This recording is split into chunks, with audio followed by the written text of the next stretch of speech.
guys, in today's video I will show you how to make audio ID public on Roblox in 2025. First, you go to the Roblox website, your account, go to creations and go, then after that go to development items and then go to audio. Here click on upload asset and then upload the file you want to upload and click the name, like I'm gonna write it audio testing, and description could be anything, and then click on upload.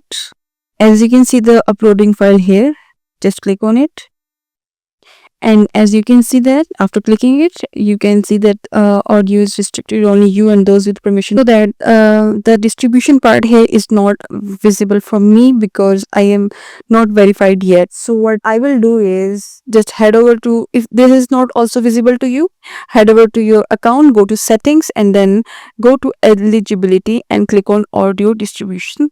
Here first you have to verify your ID and then click on all the agreements and then click on submit. After verification, click on submit. Your audio will be visible on the store. If this helped, make sure to drop a like and subscribe.